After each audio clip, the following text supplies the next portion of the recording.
আসসালামু আলাইকুম, আমি কিয়া রহমান আমার কুকিং চ্যানেল থেকে আপনাদের সাথে আবার একটা ব্লগ শেয়ার করছি। আশা করছি আপনাদের কাছে অনেক ভালো লাগবে। আজকে অনেকদিন পরে আবার একটা সুন্দর ব্লগ আপনাদের সাথে শেয়ার করতেছি। সকালে ঘুম থেকে উঠে আসলে দুপুরে রান্নাটা কমপ্লিট করে নিতেছি। সকালে আসলে আজকে খুব একটা ভারী খাবার খাওয়া হয় নাই, তো এখানে আসলে দুপুরের জন্য আমি যা যা রান্না করতেছিলাম সেগুলোরই ছোট্ট একটা ক্লিপ আপনাদের সাথে শেয়ার করে নিলাম। তো এখানে যে মাছটা আসলে চচ্চড়ি করতেছিলাম, চচ্চড়িটা আসলে খুবই মজার।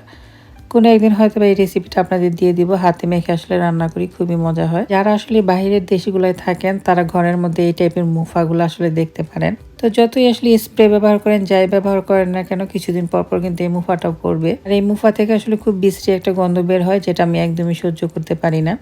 তো আমি এই স্প্রেটা ব্যবহার করি, আর ব্যবহার করার পরে যে দেখেন এখানে কিন্তু মোটামুটি ভালোই অবস্থা। তখনই আসলে দেখি যে অল্প অল্প মুফা পড়তেছে, তখনই আসলে আমি এই স্প্রেটা ব্যবহার করি। আজকে আসলে একটা হলুদের প্রোগ্রাম আছে, তো সেখানেই যাব। যার বাসায় আসলে প্রোগ্রাম ছিল তারা সবাই বেগুনি কালারের শাড়ি পরবে, এর জন্য আমাদেরকেও বলছিল। তো এখানে মেয়েরা যেহেতু আসলে শাড়ি পরবে না, তারা আসলে ড্রেস পরবে, আর তাদের তো এই ড্রেসগুলো আগে থেকে পাঠাইছে তার নানু। এই ড্রেসগুলো আসলে বের করে নিয়েছিলাম আমি, আর আমার জন্য শাড়ি বের করে নিয়েছিলাম আর কিছু জুয়েলারি। তো এগুলো বের করে রেখে তারপর একটু পেঁপে কেটে আমরা সবাই মিলে খেলাম। তো আসলে অনেক সময় বাকি ছিল, ভাবলাম যে একটু মেহেদিও পরি হাতের মধ্যে। মোটামুটি আসলে ঈদের একটা আনন্দ ফিল করতেছিলাম। অনেকদিন পর আসলে হলুদের কোনো প্রোগ্রামে যাচ্ছি। তো অনুষ্ঠানটা ছিল আসলে একটা ছোট্ট বাবুর হলুদের প্রোগ্রাম।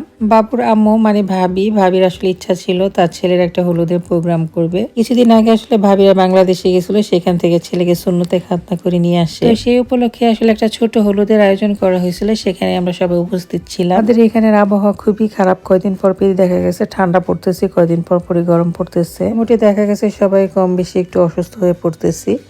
আর এই যে এখানে দেখেন বুড়িটাকে কত সুন্দর লাগতেছে, মাশাআল্লাহ। যে বাসায় আসলে গেছিলাম সেই বাসার ভাবির বড় মেয়েটা অনেক লক্ষ্মী, অনেক ভদ্র একটা মেয়ে।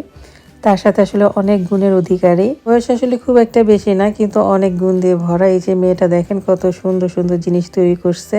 ওর ভাইকে আসলে একটু স্পেশাল ফিল করানোর জন্য দেখেন কত সুন্দর একটা জিনিস তৈরি করছে। এটা দেখে আমার অনেক ভালো লাগছে। এই যে এখানে দেখতেছেন এই ছোট্ট বাবুটার হচ্ছে অনুষ্ঠান আজকে। বাবুটার জন্য সবাই অনেক বেশি বেশি দোয়া করবেন। তো এখানে আমরা আসলে হলুদ দেওয়া শেষ করলাম। হলুদ দেওয়া শেষ করার পর এখন হচ্ছে খাওয়া দাওয়ার পর্ব চলতেছে। হলুদ দেওয়া শেষ করার পর আমরা এই যে এখানে সবাই মিলে বিরিয়ানি খাইতেছিলাম। খাবারটা আসলে খুবই মজার ছিল, খাইতে খুব মজা লাগছে, বাচ্চারা অনেক পছন্দ করছে। তো এই যে এখানে আমরা বিরিয়ানি খাওয়া শেষ করলাম। খাওয়া দাওয়া শেষ করার পর আমরা সবাই মিলে কেক খাইলাম। তো খাওয়া দাওয়ার পর্ব শেষ করলাম। শেষ করার পর এখন আমরা বাসা থেকে চলে যেতেছি। বাসা থেকে বের হওয়ার পরে দেখতেছি যে বৃষ্টি পড়তেছে, কি একটা অবস্থা। তারপরে আর কি বৃষ্টিতে ভিজে ভিজে এখন আমরা বাসার দিকে চলে যেতেছি। বাসার ভিতরে আসলে যতটা গরম লাগতেছিল, বের হওয়ার পর আসলে অনেক বেশি ঠান্ডা লাগতেছিল। এই দেশের ওয়েদার যে এতটা খারাপ কিছুই আসলে বলার নাই। এই তো আমাদের ছোট্ট একটা আনন্দের মুহূর্ত আপনাদের সাথে শেয়ার করলাম। আশা করি ভালো লাগছে। আমাদের জন্য দোয়া করবেন, আমরা যাতে সবসময় সবাই মিলে একসাথে মিলেমিশে থাকতে পারি। আজকের মতো এই পর্যন্তই। সবাই অনেক ভালো থাকবেন। আসসালামু আলাইকুম।